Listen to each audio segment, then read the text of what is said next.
Hello, I'm Thomas Fuller from Omny Law. In this module, we're going to be covering flexible working and how to handle requests for flexible working fairly. Let's look firstly at the legal basics of flexible working requests. A request for flexible working is a request to change an employee's terms and conditions of employment, and an employee can make two requests for flexible working in a 12-month period.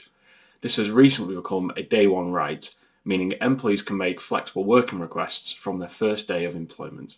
The changes an employee can request could relate to the employee's hours of work, the times they work, where they work, or a combination of these changes, and the request should explain what changes are requested and from when the employee wants them to take effect. When an employer receives a flexible working request, it has a duty to consult with the employee on the request before a decision is made, and the decision should be made within 2 months from the date that the request is received. Where a request is refused, the reasons for this should be clearly explained to the employee, and the employer should offer the employee a right of appeal. Now that we've covered the legal basics of flexible working requests, let's look at how to deal with them in practice. If a request is received orally, then you should ask for the request to be put in writing. If your organisation has a standard flexible working request form, you could ask them to use that.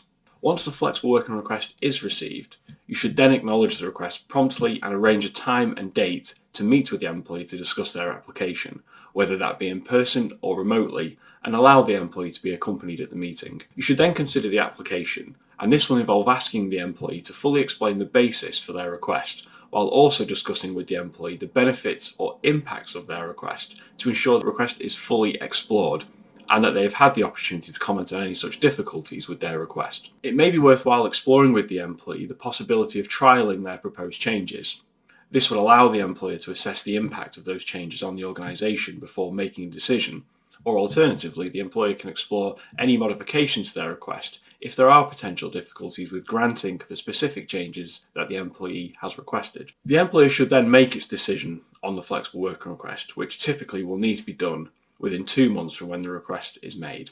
If the request is approved, then this will be a formal variation of the employee's terms and conditions of employment, and those changes should be captured in writing, confirming the date on which the changes will take effect, and the letter should be signed by the employee to signify their agreement to the changes. The employer can also propose a trial period before making its final decision if it is unsure how sustainable the changes are.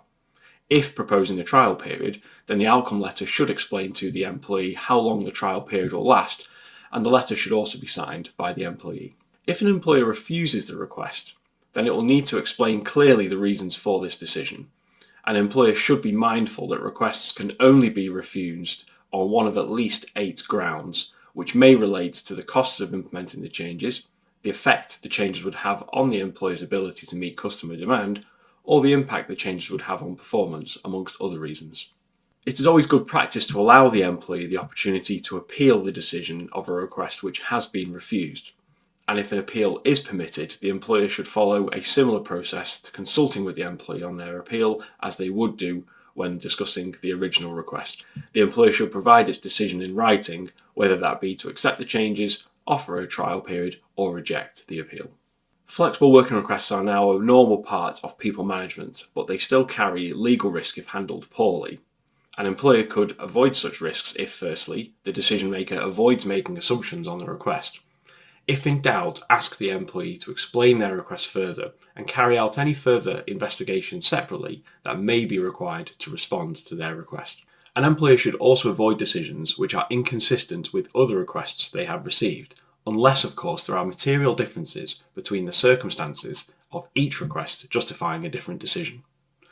Finally, an employer should keep a good record of the consultation with the employee on the flexible working request, which may include the invite letter, the notes of the meeting with the employee, evidence of any further investigations carried out, and the outcome letter. Flexible working requests can become more complicated when the changes are due to an employee's disability or even childcare arrangements because of the overlapping legal risks of disability or sex discrimination complaints.